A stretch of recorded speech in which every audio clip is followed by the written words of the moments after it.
Ada banyak fenomena yang menurut gua penting dicermati. Gua nggak mau ngomong soal yang besar-besar. Kali ini gue pengen ngomong kejadian di Payakumbuh, Sumatera Barat. Tentang Dewi Centong yang dipecat gara-gara pakai jilbab ketat. Ini pembahasannya di Masuk Pak Eko.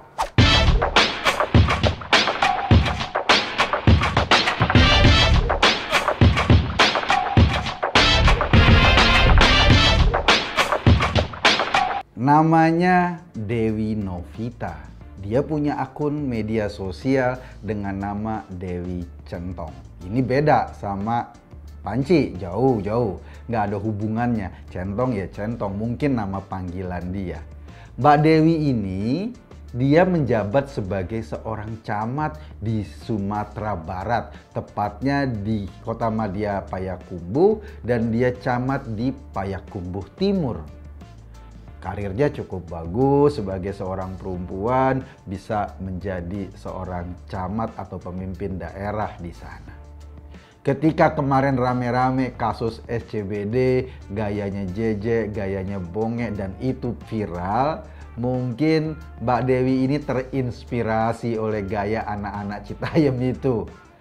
Ketika dia iseng di Payakumbuh sana, dia nyebrang lewat zebra cross, kemudian difoto atau dibikin video dan diupload. Videonya viral. Seorang camat di Payakumbuh bergaya seperti JJ atau Bonge di SCBD yang jalan di zebra cross yang seperti catwalk itu.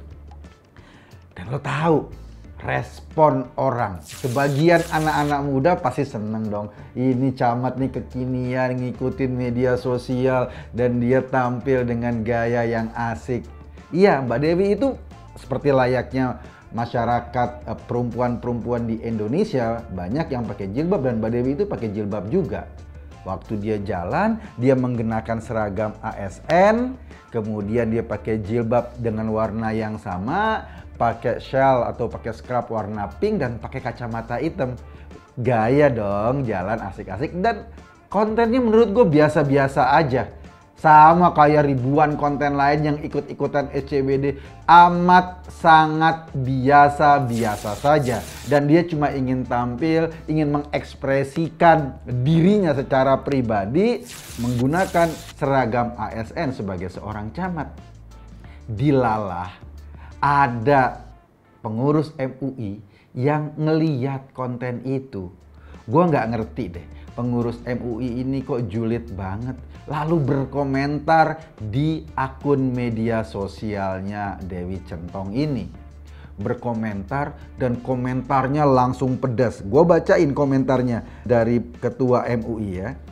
Komentarnya langsung pedas. Dia bilang bahwa Mbak Dewi ini katanya melanggar tentang ajaran Islam, melanggar tentang kearifan lokal Minangkabau yang tadi dibilang sebagai adat bersandi syara, syara bersandi kitabullah. Gua nggak ngerti ya, Mbak Dewi udah pakai jilbab loh. Pakai ini biasa-biasa aja, nggak ada yang kebuka. Tapi bagi orang MUI ini melanggar agama, dan MUI mengadukan Dewi ke Wali Kota Payakumbuh atau ke Pemda Payakumbuh. Dan akibatnya apa? Akibatnya Dewi dipecat sebagai camat Payakumbuh. Bingung nggak lo? Ini Dewi udah pakai jilbab loh. Kemudian setelah itu, karena dia merasa nggak melakukan kesalahan apa-apa, dia cuma posting, dan postingannya juga biasa-biasa saja. Dia merasa diperlakukan tidak adil oleh aduan MUI itu, dan tidak adil juga dia dipecat gara-gara postingan nyebrang di zebra cross. Gue juga mikirnya lucu, lo semua pasti akan ketawa, lucu. Lucunya kenapa? Kalau misalnya alasannya karena melanggar agama, apaan yang dilanggar? Sekali lagi, Dewi udah pakai jilbab loh. Tapi kata MUI begini nih di postingannya. Di postingannya, benar ibu sudah memakai jilbab, tetapi pakaian tersebut bukan mengikuti apa yang diajarkan syariat Islam. Dalam kaidahnya, pakaian muslimah harus menutupi aurat secara sempurna, tidak boleh ketat atau memperlihatkan lekuk tubuh, transparan atau berpotensi tersingkap. Berpotensi tersingkap. Ya kalau nggak disingkapin, ya nggak tersingkap. Bambang, kan aneh. Kemudian ada lagi. Apalagi model fashion yang ibu ikuti tersebut adalah tabaruj, orang-orang jahiliyah yang dikecam dalam syariat. Jadi kata MUI Payakumbuh, JJ dan kawan-kawan atau semua orang yang nyebrang di zebra cross kemudian difoto, itu tabaruj, orang-orang jahiliyah. Emang zaman dulu sudah ada zebra cross di padang pasir? Kan nggak ada. Ini aneh nih kesimpulan MUI, orang-orang jahiliyah. Dan gara-gara dengan stempel jahiliyah itu juga Dewi dipecat. Kenapa? Karena standar jilbabnya tidak memenuhi standar MUI. Lucu sih, MUI menurut gue sampai saat ini belum pernah mengeluarkan standar jilbab. Ketat-ketat gimana? Kalau pakai pakaian dinas ya biasa aja. Semua pakaian ya, semua pakaian pasti mengikuti lekuk tubuh. Itu pasti. Selonggar-longgarnya pasti ngikutin lekuk tubuh. Nggak mungkin berat badan lu cuma 40 kilo, kemudian lo pakai pakaian seolah-olah jadi 120 kilo. Nggak mungkin. Kenapa? Karena yang namanya pakaian selonggar-longgarnya pasti ngikutin lekuk tubuh. Ya kan? Nah, kalau asumsi lekuk tubuh ini sesuai dengan persepsi MUI, ini jadi aneh. Kenapa aneh? Karena persepsi ini yang kemudian dijadikan legitimasi MUI ngadu ke Pemda dan kemudian Dewi dipecat. Kasihan gua sama Dewi. Kenapa? Dia nggak punya salah apa-apa. Kesalahannya cuma satu. Ikut-ikutan foto seperti SCBD atau gayanya JJ dan Bonge itu. Dan MUI menilainya ini sebagai sebuah pelanggaran serius sampai sebuah jabatan camat harus dipertaruhkan hanya karena keegoan seorang pengurus MUI. Di kacamata gua, kayaknya kasus ini berlebihan deh. Berlebihannya kenapa? Lo bayangin kalau ada institusi yang powernya melebihi institusi negara. Dia bisa menerjemahkan mana yang sesuai syariat, mana yang tidak. Bahkan orang yang pakai jilbab pun dipersekusi juga. Orang yang pakai jilbab pun dipojokin juga hanya karena mengganggu matanya pengurus MUI. Kalau pengurus MUI matanya terganggu atau pengurus MUI Payakumbuh matanya terganggu, ya udah jangan main TikTok, jangan main media sosial, jangan ikut-ikutan. Lo kerem aja mata lo sendiri. Kan Dewi juga nggak ngebuka apa-apa. Pakai pakaian dinas dan nggak mungkin pakaian dinas itu mudah tersingkap. Emangnya belahannya sampai di mana? Ini kan lucu-lucuan. Gue nggak tahu ya. Sejauh mana pandangan ini kemudian menjadi pandangan umum. Seorang perempuan yang sudah pakai jilbab tetap distempel melanggar syariat, menurut gua ini jauh-jauh kebablasan. Fenomena ini menandakan bahwa ada kekuatan-kekuatan yang ingin menjadikan pandangan keagamaannya sebagai hukum sosial yang harus diakui semua masyarakat. Mereka nggak membuka tafsir lain. Iya, ada orang pakai jilbab, ada orang nggak pakai jilbab. Apalagi yang nggak pakai jilbab, mungkin udah di stigma kafir, sesat, dan lain-lain. Ini orang pakai jilbab masih dianggap tidak sesuai dengan syariat. Ketika MUI atau pengurus MUI memandang fotonya Dewi atau videonya di TikTok, kemudian lekuk tubuhnya dimasalahin, emang pandangannya kemana sih? Lo mandangnya sambil ngapain? Sambil menghayalkan apa? Sampai begitu banget penilaiannya. Kejadian yang sama menurut gue juga terjadi di Bantul, Yogyakarta. Iya, ada anak siswi yang dipaksa oleh gurunya, dipersekusi oleh gurunya untuk pakai jilbab. Mungkin dia nggak siap, mungkin waktu dipaksa itu ada kata-kata yang kasar, kata-kata yang keras, kita nggak tahu, sampai siswinya ini menderita trauma. Dan lo tahu, ibunya siswi ini juga perempuan yang pakai jilbab. Sekarang siswi ini trauma dan ibunya dipersekusi oleh masyarakat, oleh sebagian orang-orang yang sepakat pada pemaksaan ini sebagai orang yang anti-Islam, orang yang tidak mau mengajarkan agama pada anaknya. Dua kasus ini adalah kasus yang memaksakan pandangan agama agar orang mengikuti sesuai dengan pikirannya. MUI Payakumbuh bahkan sudah memaksa orang yang udah pakai jilbab tetap distempel tidak sesuai syariat.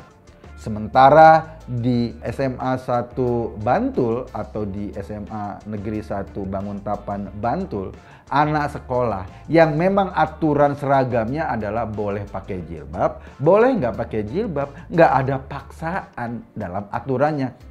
Tetapi kemudian dipersekusi sedemikian rupa untuk dipaksakan pakai jilbab sampai anak itu depresi, sampai anak itu stres, dan sekarang harus mendapatkan pendampingan para psikolog. Gila kan? Kasus Dewi yang bukan aneh menurut gua, biasa-biasa aja. Akhirnya dipertaruhkan jabatan, dan kasus anak usia 15 tahun sampai stres karena pemaksaan ini. Yang menarik, anak itu katanya mau pindah sekolah. Dan gua setuju sama pendapat Gubernur Yogyakarta Sultan Hamengkubuwono ke-10. Kalau memang guru-gurunya yang melanggar aturan, kenapa anaknya yang dipindahkan? Kenapa nggak yang melanggar aturan itu yang dipindahkan? Atau diberhentikan? Atau dipecat? Karena jelas-jelas ada aturan dalam Permendikbud yang dilanggar karena dipaksakan. Dan alhamdulillah Sultan sudah memberhentikan atau menonaktifkan 3 guru termasuk 1 kepala sekolah yang memaksakan siswa tersebut. Dan yang serunya ketika guru-guru ini sudah dinonaktifkan, ada rombongan dari gerombolan pengasong agama ini, gerombolan jihad Islam di Yogyakarta atau gerombolan pembela Islam di Yogyakarta yang datang rame-rame ke sekolah itu untuk memberi dukungan kepada guru yang mempersekusi muridnya ini. Kenapa? Kata mereka, guru-guru inilah yang akan menegakkan syariat Islam di sekolah. Lucu kan? Lucunya apa? Ada orang yang salah, jelas-jelas melanggar peraturan, kemudian ada support dari masyarakat. Dan yang kasihan adalah orang tua siswa tadi. Kenapa? Mereka, gerombolan ini juga mempersekusi ayahnya dari anak tersebut, mempersekusi ibunya, dan kemudian tentu saja mengakibatkan tambah depresi korbannya. Bagi mereka, Dewi atau siswi SMA di Bantul sana itu cuma sekedar objek yang harus berjalan, bergerak sesuai dengan fantasinya. Yang nggak pakai jilbab misalnya anak sekolah, karena fantasi gurunya pakai jilbab itu adalah keharusan, maka gurunya memaksa anak ini untuk pakai jilbab. Kalaupun akibatnya anak ini jadi depresi karena pemaksaan tadi. Sementara di Payakumbuh, Ibu Dewinya sudah pakai jilbab. Tetapi karena daya hayal MUI, entah jilbab pakaian seperti apa yang mereka hayalkan sebagai sebuah pakaian syar'i, Dewi juga kena persekusi atau kena pemecatan gara-gara postingan di media sosial. Gerakan-gerakan pemaksaan beragama ini terjadi hampir setiap hari di negeri kita. Padahal Quran sudah jelas-jelas ngomong loh, tidak ada paksaan dalam agama. Kenapa? Karena setiap kita bebas untuk memilih mau menjalankan, untuk memilih sesuai dengan keyakinan kita, untuk memilih sesuai dengan apa yang kita pahami. Quran sendiri sudah menjamin itu. Tapi kenapa gerombolan-gerombolan ini mau bertindak melebihi Quran? Karena mereka merasa bahwa mereka adalah pemegang kunci surga. Kali-kali kayak gitu. Gua nggak tahu deh cara berpikir seperti apa. Dan yang paling mengerikan adalah apabila pemaksaan ini akhirnya masuk ke lembaga-lembaga resmi, berubah menjadi hukum sosial, berubah menjadi hukum positif, dan kemudian karena hukum sifatnya memaksa, akhirnya membuat kita tidak lagi merasa bebas beragama. Tidak lagi merasa agama merupakan pilihan sadar, tapi adalah sebuah doktrin yang dipaksakan oleh kelompok-kelompok ini. Gua khawatir kita akan memasuki fase kayak gitu kalau nggak kita lawan sekarang. Sebab apa? Sebab fenomena ini akan terus terjadi kalau gerombolan-gerombolan kayak gini tetap diberi ruang sosial. Mereka terserahlah mau pakai celana cingkrang, mau pakai jenggot panjang, mau pakai jidat hitam, monggo. Tapi ketika itu dipaksakan kepada orang lain dan beranggapan bahwa orang lain yang tidak sama dengan persepsinya adalah melanggar agama, menurut gua itu berlebihan.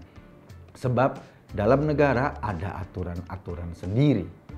Dewi pasti nggak melanggar jabatannya atau sumpah jabatannya hanya karena dia bikin postingan TikTok atau IG di media sosialnya. Karena nggak ada aturan kayak gitu. Nggak ada juga yang dilecehkan. Nggak ada juga yang merasa bahwa Dewi melanggar agama kecuali para pengurus MUI itu. Yang menurut gua udah berlebih-lebihan. Kita harus lawan. Karena kalau kita nggak lawan orang-orang ini, kita akan mengalami suasana tekanan dan intimidasi terus-menerus atas nama agama. Gue Eko Kuntadi di acara Masuk Pak Eko. Terima kasih.